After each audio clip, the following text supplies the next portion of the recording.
Добре дојдовте на уште еден час по англиски јазик за седмо одделение. Јас сум Барија Рашити, па да започнеме.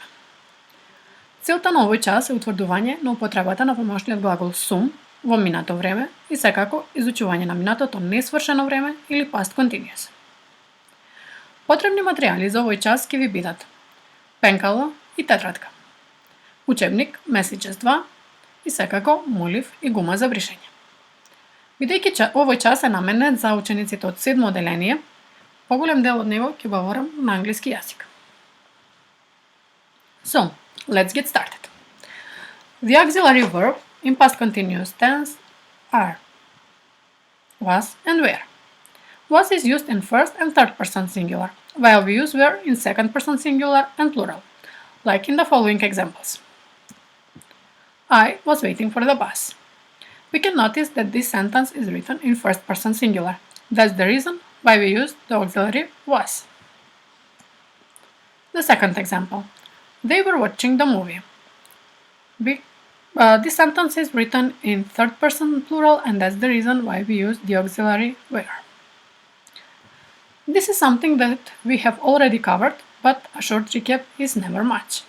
So, let's continue. The past continuous tense, also known as past progressive, refers to a continuing action or a state that was happening at some point in the past.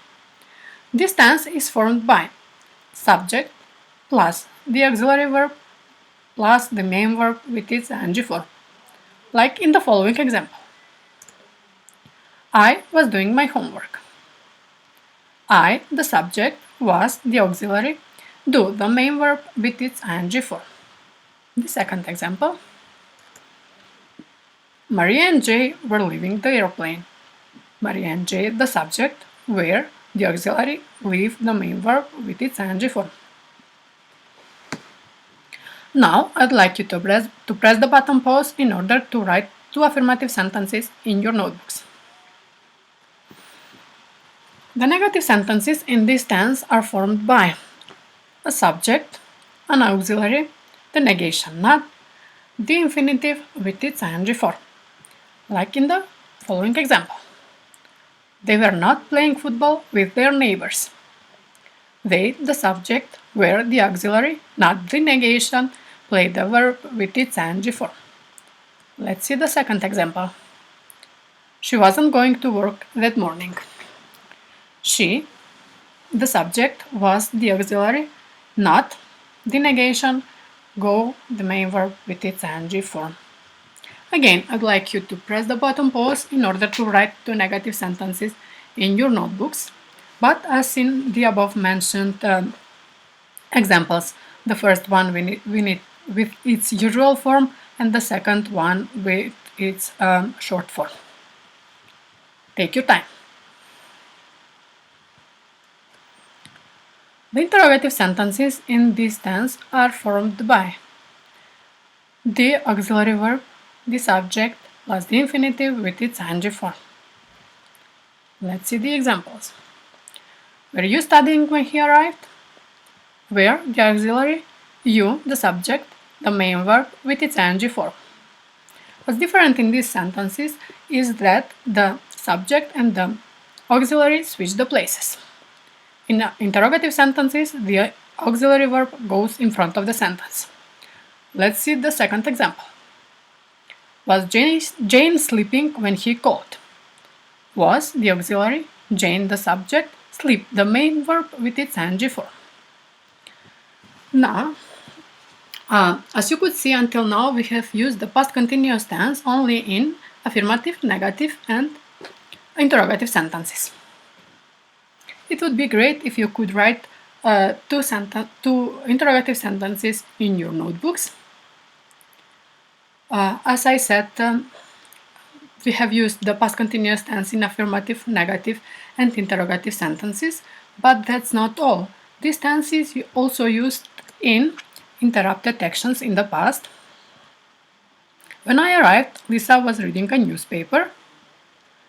In a series of parallel actions, when I came to the school bell was ringing, many students were running towards the garden, teachers were going out from classrooms.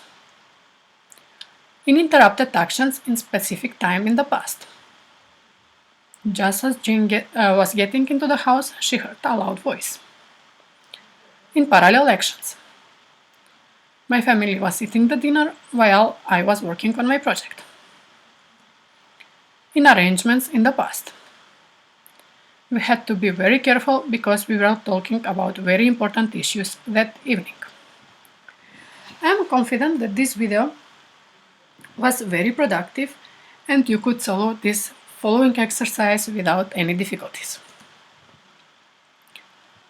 I would like to ask you to rewrite these sentences in your notebooks and fill in the gaps with the verbs in brackets in past continuous tense. Take your time.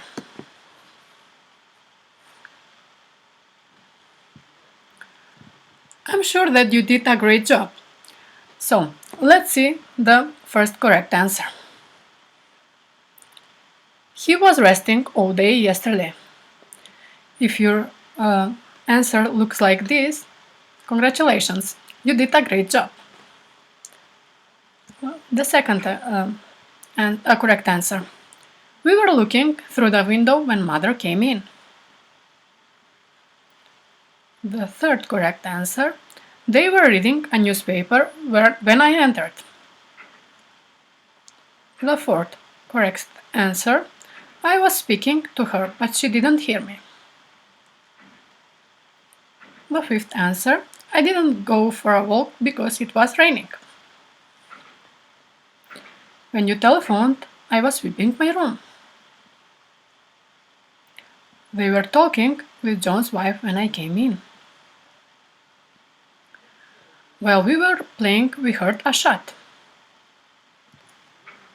If your answers look like this, congratulations, you have mastered the past continuous tense.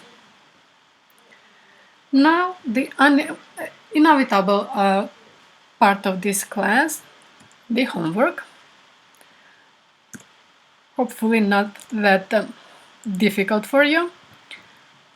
This exercise could be found, you can find this exercise in your books on page 61.